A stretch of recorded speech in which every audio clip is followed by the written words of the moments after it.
I'm an individual. I'm a father. I'm a brother. I'm a pastor. I'm a citizen. I'm a father. In my community, I'm a voice. I am beating heart. I am Rockford. I am Rockford.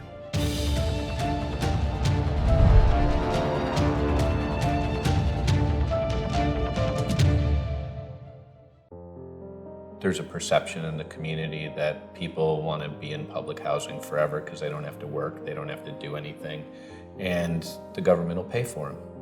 You tend to want to stereotype people that you see in a certain way and say, okay, that's one of those type of people, instead of trying to look at the actual story. I can tell you how many times we hear, I'm not going to be here that long.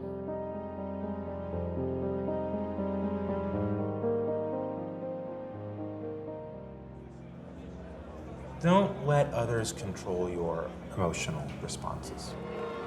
If we don't lead with compassion, we'll fail.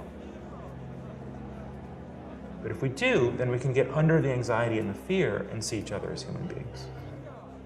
There have been lots of headlines over the decades about subsidies to poor people and how folks are just waiting around for this check to show up. And the reality is it's very untrue.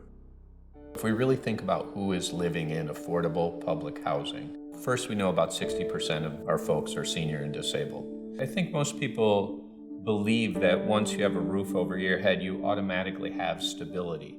And the reality is we don't. If that roof over your head is costing you more than you can afford to pay, or the location is not near your jobs or near school or in a safe neighborhood, you lack stability.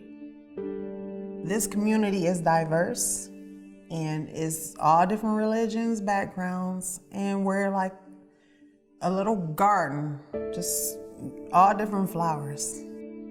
Poor people are still people.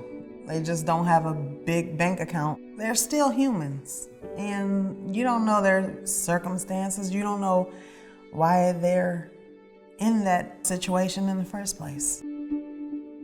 Unsuccessful communities draw lines. They draw lines where folks don't have equal access to things. So either we relegate poor people to a certain area of the neighborhood or a certain area of the community, or worse, we relegate people based on the color of their skin. When they started busing in Rockford, they wanted all of us to put plaques in our windows from Gregory's school saying that we were against busing. And my husband and I refused to do that. And our kids were taunted at school because their parents, us, wouldn't support that. So racism runs deep. I mean, it's been going on for a long time. They didn't want busing for the same reason they don't want Newtown.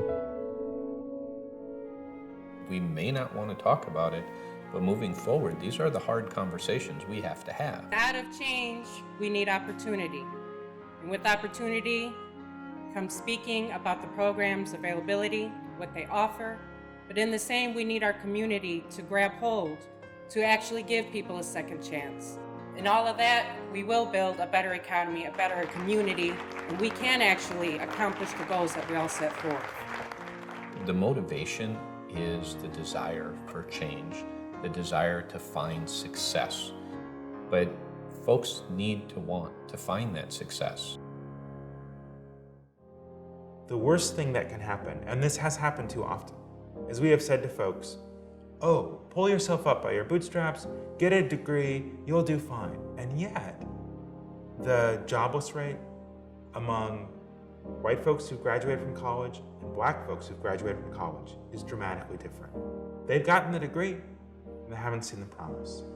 I think a lot of what the Housing Authority is trying to do, as are the Rockford Public Schools and other institutions, the work the United Way is doing and its Strong Neighborhoods initiative, all working together to say to folks, there is more than this. Do not set your horizon so low. We're focusing those resources strategically to address specific issues. We got to help families achieve greater financial stability, and we have to help create a healthy and safe environment within that neighborhood.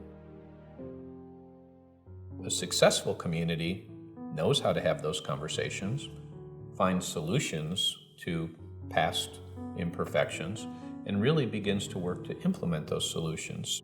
When you think about a successful community, you have neighbors in every neighborhood that come in all different income levels, all different backgrounds, all different experiences in lives, all different struggles, all different successes. And those neighborhoods, they're very well woven together by their differences, and they're respected for those differences. To allow people to grow and move on. I know there's a lot of negative stereotypes out there. I know they believe that we're a certain kind of person that they may not want in their neighborhood. I've been that person, and you can go back and ask neighbors of mine. They would never know that I was in housing. It's not so much about those group of people or those people, it's more about those actions. I believe that some people get it mixed up and associate those type of behaviors or those type of actions with a group of people, and they internalize it to be on those group of people. Probably at one time in your life, you were one of those people too. And I think a lot of time people, they forget that. When they get to a certain stature, they forget, you know what, it was probably times where you couldn't pay one of your bills, or you didn't live in the best neighborhood. So I think people really need to think about what they say and how they say it. I've been in the real estate business long enough to know that if I said I wanted to put a grocery store on that footprint, people would have concerns. If I said I wanted to put a jail on that footprint, people would have concerns. The concerns are about change. People struggle with change at the end of the day. When you talk about public housing, taxpayers feel they have the right to judge others. And I think we should turn that into really, how do we want to consider the opportunity?